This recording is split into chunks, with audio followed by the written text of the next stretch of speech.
കഴിഞ്ഞ ദിവസം മന്ത്രി കെ രാജൻ അടക്കം സൂചിപ്പിച്ചതുപോലെ തന്നെ തെരച്ചിൽ ഇന്നും വളരെ സജീവമായി തന്നെ തുടരുകയാണ്. ചാലിയാർ കേന്ദ്രീകരിച്ച് ഇന്ന് വിവിധ വിഭാഗങ്ങളായി തിരിഞ്ഞുകൊണ്ടുള്ള തെരച്ചിലാണ് ഇന്നത്തെ ഒരു രീതി. താൽക്കാലിക പുനരധിവാസം ഈ മാസത്തോടെ പൂർത്തിയാകുമെന്ന് കഴിഞ്ഞ ദിവസം മന്ത്രി സൂചിപ്പിച്ചിരുന്നു. അതേസമയം ഉരുൾപൊട്ടൽ ബാധിത പ്രദേശങ്ങൾ സംസ്ഥാന ദുരന്ത നിവാരണ അതോറിറ്റി നിയോഗിച്ച 5 അംഗ വിദഗ്ധ സംഘം ഇന്ന് സന്ദർശിക്കുന്നുണ്ട്. നമ്മുടെ പ്രതിനിധികൾ വയനാട്ടിൽ നിന്നും കഴിഞ്ഞ കുറച്ച് ദിവസങ്ങളായി കാണുന്നത് പോലെ തന്നെ രാവിലെ മുതൽ രാത്രി വരെ ഈ ഒരു നിമിഷങ്ങൾക്ക് ഒപ്പം സഞ്ചരിക്കുകയാണ്. അനൂപ് കെ ആറാണ് സമഗ്ര വിവരങ്ങളുമായി ആദ്യം വയനാട്ടിൽ നിന്നും ചേരുന്നത്. അനൂപ്, തിരച്ചിൽ കഴിഞ്ഞ ദിവസങ്ങളിൽ നമ്മൾ എങ്ങനെ കണ്ടോ അതിന് സമാനമായി തന്നെ വളരെ ഊർജിതമായി പുരോഗമിക്കുകയാണ്. ഓരോ ദിവസവും കൃത്യമായ ഒരു ആക്ഷൻ പ്ലാനുണ്ട്, ഒരു സ്ട്രാറ്റജിയുണ്ട്. ചാലിയാർ കേന്ദ്രീകരിച്ചുള്ള തിരച്ചിൽ ഇന്നലെ കൂടുതൽ മൃതദേഹങ്ങൾ കണ്ടെത്തുന്ന ഒരു സാഹചര്യമൊക്കെയും ഉണ്ടായിരുന്നു. ഇന്ന് തിരച്ചിൽ എപ്പോൾ ആരംഭിക്കും? കാലാവസ്ഥ എങ്ങനെ?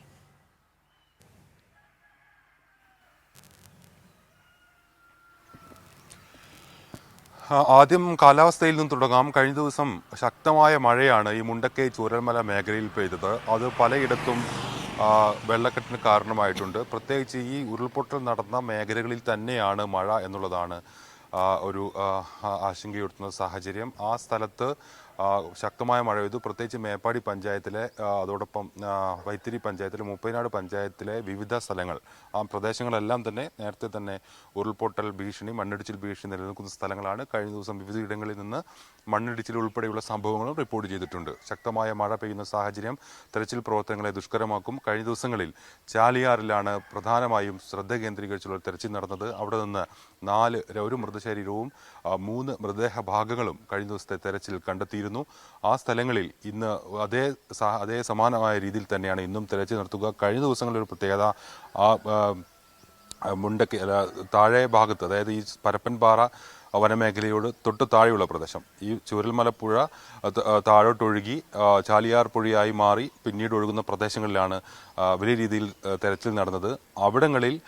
അവിടങ്ങളിലേക്ക് എത്തുന്ന നീരൊഴുക്കുകൾ കുറഞ്ഞതിനെ തുടർന്ന് ആ പ്രദേശങ്ങളിൽ ആദ്യം വെള്ളം കയറി മൺതിട്ടിയായിരുന്ന പല പ്രദേശങ്ങളിൽ നിന്നും വെള്ളം ഒഴിഞ്ഞു പോകുന്നൊരു സാഹചര്യം ഉണ്ടായിരുന്നു.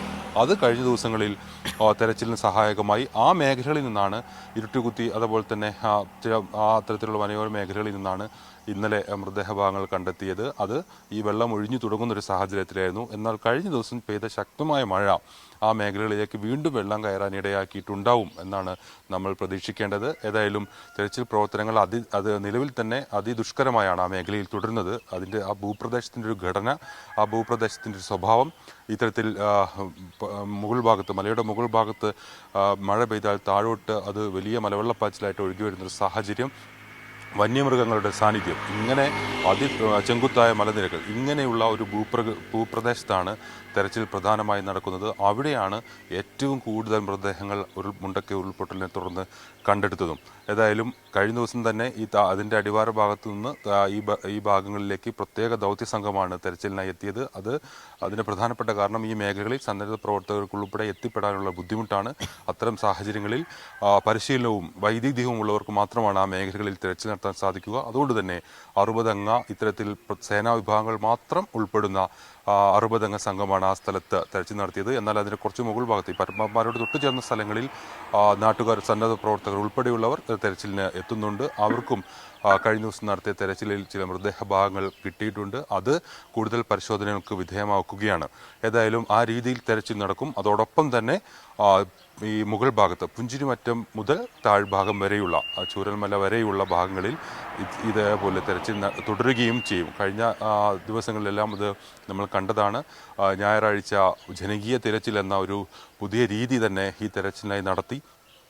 ആ മേഖലകളിൽ വിശദമായ പരിശോധന ആ ഘട്ടത്തിൽ നടത്തുകയുമുണ്ടായി. അതിനുശേഷമാണ് ഏറ്റവും കൂടുതൽ സാധ്യതയുള്ള മേഖലകളിൽ കൂടുതൽ സംവിധാനങ്ങളോട് കൂടിയുള്ളൊരു സജ്ജീകരണം, അത്തരത്തിലുള്ളൊരു തെരച്ചിൽ നടത്താമെന്നുള്ളൊരു തീരുമാനം ജില്ലാ ഭരണകൂടത്തിൻ്റെ ഭാഗത്തുനിന്നുണ്ടായത്. അത് സംബന്ധിച്ചുള്ള തീരുമാനത്തിൻ്റെ അടിസ്ഥാനത്തിലാണ് ഇപ്പോഴേതായാലും ഈ ചാലിയാർ മേഖലകൾ കേന്ദ്രീകരിച്ചുള്ള ഈ വിധത്തിലുള്ള പരന്നുള്ള തെരച്ചിൽ നടക്കുന്നത്. അത് ഒരു വശത്ത് തുടരുന്നു. അതോടൊപ്പം തന്നെ മറ്റു സ്ഥലങ്ങളിൽ സന്നദ്ധ പ്രവർത്തകരെ ഉൾപ്പെടുത്തിക്കൊണ്ടുള്ള തെരച്ചിലും സമാന്തരമായി നടക്കും. ഇതാണ് തെരച്ചിലിൻ്റെ ഒരു സാഹചര്യം. മറ്റൊന്ന്, ഈ പുനരധിവാസവുമായി ബന്ധപ്പെട്ടുള്ള ചില നടപടിക്രമങ്ങളാണ്. നിലവിൽ തന്നെ താൽക്കാലിക പുനരധിവാസം എന്ന ഒരു താൽക്കാലിക പുനരധിവാസമാണ് ഉടൻ സർക്കാർ നടപ്പാക്കാൻ ഉദ്ദേശിക്കുന്നത്. അത് ഈ വാടക വീടുകളും അതുപോലെ തന്നെ ഹോസ്റ്റൽ സൗകര്യങ്ങളും സർക്കാർ ക്വാർട്ടേഴ്സുകളും എല്ലാം ഉൾപ്പെടുത്തിക്കൊണ്ടുള്ള സന്നദ്ധ സംഘടനകളുടെയും വ്യക്തികളുടെയും മറ്റും സഹായങ്ങൾ കൂടി പരിഗണിച്ചും ഉൾപ്പെടുത്തിക്കൊണ്ടുമുള്ള ഒരു താൽക്കാലിക പുനരധിവാസമാണ്. ഓഗസ്റ്റിൽ തന്നെ ഈ മാസം തന്നെ അത് പൂർത്തീകരിക്കാനുള്ള ഒരു തീരുമാനം സർക്കാരിൻ്റെ ഭാഗത്തുനിന്നുണ്ട്. അതിനടിസ്ഥാനത്തിൽ വിവിധ ക്വാർട്ടേഴ്സുകളും മറ്റും തിരഞ്ഞെടുത്തിട്ടുമുണ്ട്. അത് അവിടേക്ക് ആളുകളെ മാറ്റി തുടങ്ങുന്നൊരു അത്തരത്തിലുള്ളൊരു കാര്യം ഇന്നു മുതൽ ആരംഭിക്കും എന്നാണ് നമുക്ക് മനസ്സിലാക്കാൻ സാധിക്കുന്നത്. അങ്ങനെയെങ്കിൽ മുണ്ടക്കൈ അതുപോലെ തന്നെ ചൂരമല മേഖലകളിൽ നിന്ന് വിവിധ പ്രദേശങ്ങളിൽ നിന്ന് ഇവിടങ്ങളിലേക്ക് മാറ്റി താമസിപ്പിച്ച സ്കൂളുകളിലേക്കും മറ്റും ദുരിതാശ്വാസ ക്യാമ്പുകളിലേക്ക് മാറ്റി താമസിപ്പിച്ചവരെ വീണ്ടും ഇവരെ സുരക്ഷിത സ്ഥാനങ്ങളിലേക്ക് മാറ്റാനുള്ള ഒരു ശ്രമം നടക്കും. അതായത് ഈ പ്രദേശത്തിനോട് ചേർന്നുള്ള തദ്ദേശ സ്ഥാപനങ്ങളിലാണ് അതിനുള്ള സജ്ജീകരണങ്ങൾ ഏർപ്പെടുത്തിയിരിക്കുന്നത്. പ്രത്യേകിച്ച് അമ്പലവയൽ, മേപ്പാടി, വൈത്തിരി, മൂപ്പൈനാട് പഞ്ചായത്തുകളിലുള്ള ഇത്തരത്തിലുള്ള സ്ഥലങ്ങളാണ് പ്രധാനമായും സുരക്ഷിത സ്ഥലങ്ങളാണ് പ്രധാനമായും സർക്കാർ ഇതിനായി പരിഗണിക്കുന്നത്. അവിടങ്ങളിൽ ഇതിനകം തന്നെ 227 ഇടങ്ങൾ കണ്ടെത്തുകയും ചെയ്തിട്ടുണ്ട്. 100-ലധികം വ്യക്തികളോ സംഘടനകളോ ഒക്കെ അതിനായുള്ള സന്നദ്ധതയും അറിയിച്ചിട്ടുണ്ട്. അതിൻ്റെ അടിസ്ഥാനത്തിലെല്ലാമുള്ള ഒരു താൽക്കാലിക പുനരധിവാസമാണ്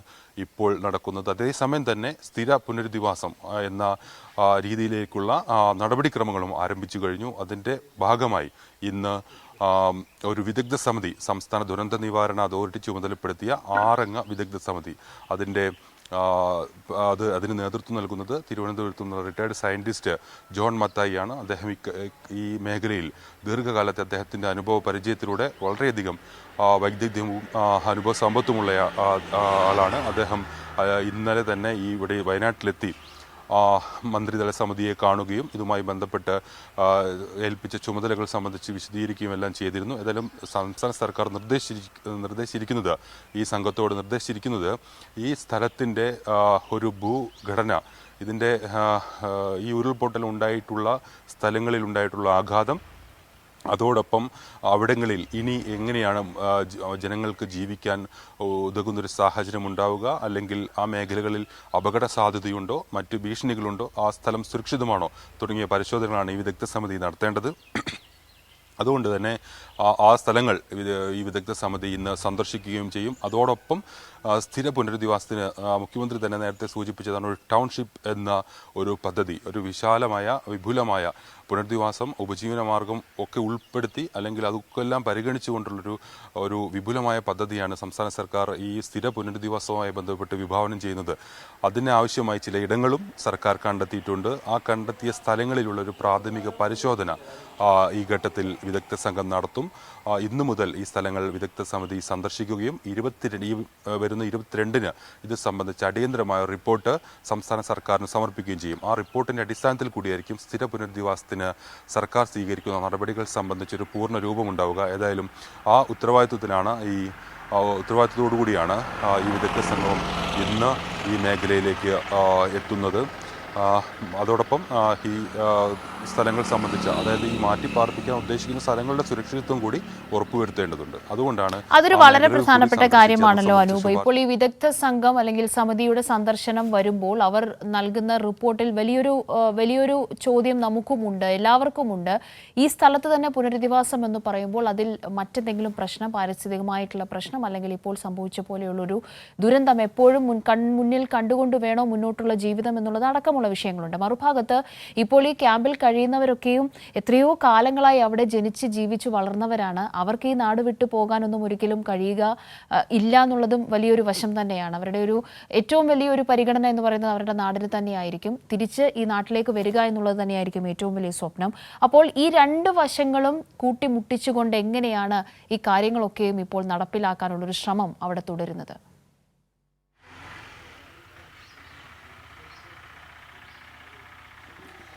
അത് വളരെ പ്രധാനപ്പെട്ടാണ്. ഇപ്പോൾ ഞാൻ നിൽക്കുന്ന ഈ സ്ഥലം തന്നെ ഈ ഒരു സന്നദ്ധ സംഘടന അതുമായി ബന്ധപ്പെട്ട് നടക്കുന്ന താൽക്കാലിക പുനരധിവാസവുമായി ബന്ധപ്പെട്ടുള്ള ഒരിടമാണ്. നാഷണൽ ലീഗിൻ്റെ പ്രവർത്തകർ ഒക്കെ ഒരു താൽക്കാലിക പുനരധിവാസം ഒരുക്കിയിട്ടുണ്ട്. ആ പുനരധിവാസ സ്ഥലത്താണ് അല്ലെങ്കിൽ അവിടെ നിന്നുള്ള 8 കുടുംബങ്ങളെ, മുണ്ടക്കയിൽ നിന്നുള്ള 8 കുടുംബങ്ങളെ കൊണ്ടുവരാൻ ഉദ്ദേശിക്കുന്ന ഒരു സ്ഥലത്താണ് ഞാനിപ്പോൾ നിൽക്കുന്നത്. 11 മണിയോട് കൂടിയാണ് അവരിവിടേക്ക് എത്തുക.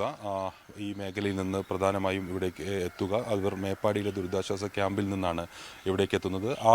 ഒരു സ്ഥലത്താണ് ഞാനിപ്പോൾ നിൽക്കുന്നത്.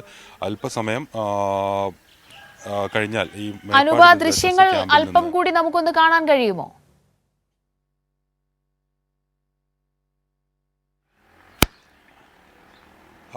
ഞാൻ പറഞ്ഞത്, ഇപ്പോൾ വിവിധ സന്നദ്ധ സംഘടനകളുടെയും മറ്റും ഒരു തീരുമാനത്തിലാണ്, അല്ലെങ്കിൽ അവരുടെ കൂടി ഒരു പിന്തുണയോട് കൂടിയാണ് ഈ താൽക്കാലിക പുനരധിവാസ കേന്ദ്രങ്ങൾ ഒരു ജില്ലാ ഭരണകൂടം ഒരുക്കുന്നത്. അത്തരത്തിൽ ഒരു സ്ഥലമാണിത്. മേപ്പാടി പഞ്ചായത്തിലെ മുണ്ടക്കൈ എന്ന് പറയുന്ന ഒരു സ്ഥലത്ത് നാഷണൽ ലീഗിൻ്റെ പ്രവർത്തകർ മുണ്ടക്കയിൽ നിന്ന് ഇവിടേക്ക് ഈ ആളുകളെ പുനരധിവസിപ്പിക്കുന്നതുമായിട്ട് ബന്ധപ്പെട്ട് ഇവിടേക്ക് ആളുകളെ എത്തിക്കുന്നതിന് തയ്യാറാക്കിയിട്ടുള്ള ഒരു ഫ്ലാറ്റാണ്, ഒരു ഫ്ലാറ്റ് സമുച്ചയമാണിത്. ആ ഫ്ലാറ്റ് സമുച്ചയമാകെ ഇവർ വാടകയ്ക്ക് എടുക്കുകയാണ്. ഒരു വർഷത്തേക്ക് വാടകയ്ക്ക് എടുത്ത് അത് ഈ ദുരന്തബാധിതർക്ക് നൽകുകയാണ്. ഇത്തരത്തിലുള്ള സംഘടനകളുടെ കൂടി പിന്തുണ ഉറപ്പുവരുത്തിയാണ് നാം പുത്തുമലയിലെല്ലാം വലിയ തോതിൽ ഹർഷം എന്ന പുനരധിവാസ പദ്ധതി തയ്യാറാക്കുകയും മറ്റും ചെയ്തത്. ആ വിധത്തിൽ ആ ഘട്ടത്തിൽ അതെല്ലാം വലിയ ഒരു പുനരധിവാസ മാതൃകയായി മാറിയിരുന്നു. ആ രീതിയിൽ തന്നെയാണ് ഇപ്പോഴും പുനരധിവാസവുമായി ബന്ധപ്പെട്ടുള്ള നടപടിക്രമങ്ങൾ ജില്ലാ ഭരണകൂടം മുന്നോട്ട് കൊണ്ടുപോകുന്നത്. ഇപ്പോൾ നമ്മൾ നിൽക്കുന്നത് കുന്നംപറ്റയിലെ ഒരു കുന്നംപറ്റയിലാണ്. കുന്നംപറ്റയിൽ നാഷണൽ ലീഗ് ഏർപ്പെടുത്തിയിട്ടുള്ള ഒരു പുനരധിവാസ സ്ഥലത്താണ്. അതിൻ്റെ പ്രവർത്തകരൊക്കെ ഇവിടെയുണ്ട്.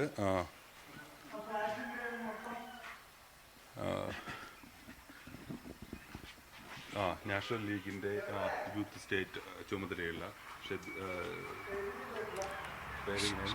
ഷബീൽ ഹൈദ്രോസി തങ്ങൾ. ഇവിടെ എങ്ങനെയാണ് നാഷണൽ ലീഗിനെ സംബന്ധിച്ചിടത്തോളം ഉദാത്തമായ ഒരു സേവനം ആണ് നമ്മളിവിടെ ഏർപ്പാടാക്കിക്കൊണ്ടിരിക്കുന്നത്. എന്ന് വെച്ചാൽ 8 ഫ്ലാറ്റുകളാണ് ഇതിലുള്ളത്. 6 ഫ്ലാറ്റ് പാലവയൽ, ചുങ്കത്തറയിൽ 20 ഫ്ലാറ്റ്. ഇതെല്ലാം ആണ് ക്യാമ്പിലുള്ളവരെ പുനരധിവസിപ്പിക്കാൻ വേണ്ടിയിട്ട് നമ്മൾ തയ്യാറാക്കിയിട്ടുള്ളത്. ഗവൺമെൻറ് സംവിധാനങ്ങൾ ചേർന്ന് നിന്നുകൊണ്ട് തന്നെ ഈ പ്രവർത്തനങ്ങളെല്ലാം ഏകോപിപ്പിച്ച് ജില്ലാ ഭരണകൂടവുമായി ഏകോപിപ്പിച്ച് തന്നെയാണ് കാര്യങ്ങൾ മുന്നോട്ട് പോകുന്നത്.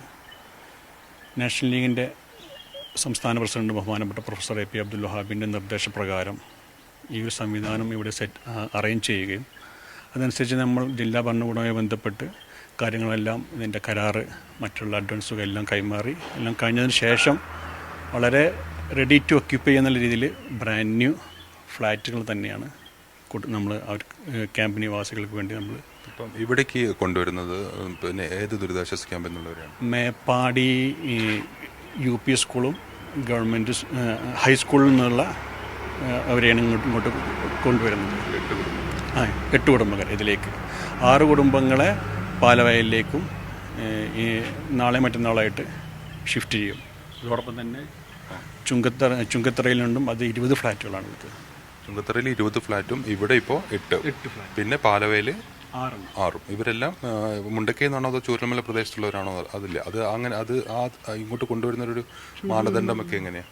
ചൂരൽമല ഭാഗങ്ങളിൽ പെട്ടെന്ന് തന്നെ മേപ്പാടി ക്യാമ്പിൽ നിന്നാണ് പ്രധാനമായിട്ടും നമ്മളിങ്ങോട്ട് കൊണ്ടുവരുന്നത്, ഷിഫ്റ്റ് ചെയ്യുന്നത്. ജില്ലാ ഭരണകൂടം നൽകിയ നിർദ്ദേശങ്ങൾ എന്തൊക്കെയാണ് ഇങ്ങനെ പൊരുത്തി? ജില്ലാ ഭരണകൂടവുമായിട്ട് നമ്മൾ ഇന്നലെയും കളക്ടറുമായിട്ട് കണ്ടിരുന്നു. കളക്ടറെ കണ്ട് സംസാരിച്ച് അതിൻ്റെ നിർദ്ദേശങ്ങൾ കൈമാറിയിട്ടുണ്ട്. 9 മണിക്ക് ശേഷം ഡെപ്യൂട്ടി കളക്ടർ എത്താമെന്ന് പറഞ്ഞിട്ടുണ്ട്. ഇൻസ്പെക്ഷൻ കാര്യങ്ങളെല്ലാം നടത്തി ബാക്കിയുള്ള കാര്യങ്ങൾ ക്രമീകരണങ്ങളെല്ലാം അവർ പറഞ്ഞ പ്രകാരം തന്നെ മുഴുവനായിട്ട് നമ്മളത് അനുസരിച്ച് കൊണ്ടുള്ള കാര്യങ്ങൾ തന്നെ അറേഞ്ച്മെൻറ്റ്സ് തന്നെയാണ് നമ്മളിവിടെ ചെയ്തിട്ടുള്ളത്. ഇപ്പോൾ പ്രാഥമികമായിട്ട് ഒരുക്കിയ സംവിധാനങ്ങളെക്കുറിച്ച് അല്ലെങ്കിൽ സജ്ജീകരണങ്ങളെക്കുറിച്ച് ഒന്ന് വിശദീകരിക്കാമോ? അതായത് ഇപ്പോൾ നമ്മളുടെയൊക്കെ വീടുകളിൽ നമ്മളെങ്ങനെയാണ് താമസിക്കുന്നത്, നമുക്ക് എന്തൊക്കെയാണ് വേണ്ടത്, അതെല്ലാം നമ്മളിവിടെ ഞങ്ങളുടെ ജ്യേഷ്ഠ അനിയന്മാർ പോലെ അല്ലെങ്കിൽ ഞങ്ങളുടെ എന്താ പറയുക അച്ഛൻ അമ്മമാർ പോലെ തന്നെ അവർക്ക് പ്രൊവൈഡ് ചെയ്യണം എന്നുള്ളൊരു ഉദ്ദേശ ലക്ഷ്യമാണ് ഞങ്ങൾക്കുള്ളത്. അത് ഗവൺമെൻറ്റുമായി സഹകരിച്ച് ആ സംവിധാനത്തോട് ചേർന്ന് നിന്നുകൊണ്ട് നമുക്ക് വേണ്ടി ചെയ്യുന്ന എല്ലാ കാര്യങ്ങളും ഞങ്ങൾ അവർക്ക് പ്രൊവൈഡ് ചെയ്യണം.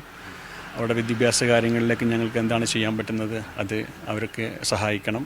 അവരുടെ ജോലിയുമായിട്ടുള്ള കാര്യങ്ങളിൽ അതിലെല്ലാം ബന്ധപ്പെട്ട് ഞങ്ങൾക്ക് എന്തൊക്കെയോ നമുക്ക് ചെയ്ത് അവർക്ക് കൊടുക്കാൻ പറ്റും. അവരെ ചേർത്ത് പിടിക്കുക എന്നുള്ളത്, തോളോട് ചേർത്ത് പിടിക്കുക എന്നുള്ള ഒരു ലക്ഷ്യം തന്നെയാണ് നാഷണൽ ലീഗിനുള്ളത്.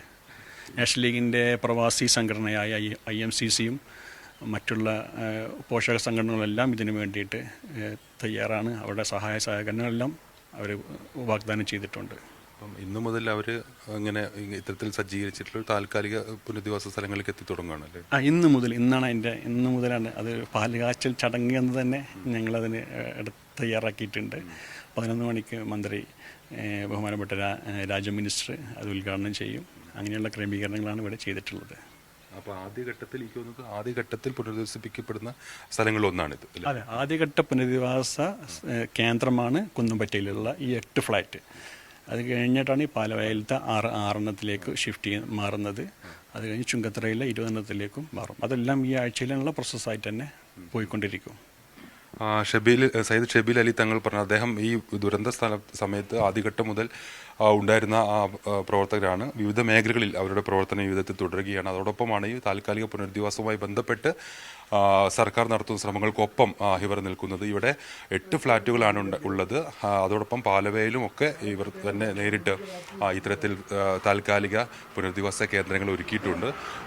അത് ഇന്ന് 11 മണിയോടുകൂടി അവർ ആദ്യത്തെ മേപ്പാടി സ്കൂളിൽ നിന്നുള്ള ആദ്യത്തെ അതായത് അവിടെ നിന്ന് ആദ്യം ഇവിടേക്ക് എത്തുകയാണ്. ഇവിടേക്ക് അല്പസമയത്ത്, അതായത് ഒരു 11 മണിയോടുകൂടി ഇവിടെ എത്തി. അതിനു വേണ്ടിയിട്ടുള്ള സജ്ജീകരണങ്ങളാണ് ഇവിടെ ഒരുക്കുന്നത്. എല്ലാവിധ സംവിധാനങ്ങളും സജ്ജീകരണങ്ങളും ഇവിടെ അവർ അതിനുവേണ്ടി ഒരുക്കിയിട്ടുണ്ട്. ഒരു ഫ്ലാറ്റ് സമുച്ചയമാണ് ഇവിടെ എഴുതിയിരിക്കുന്നത്. ഇവിടെ 8 ഫ്ലാറ്റുകളാണ് അതിലുണ്ടാവുക.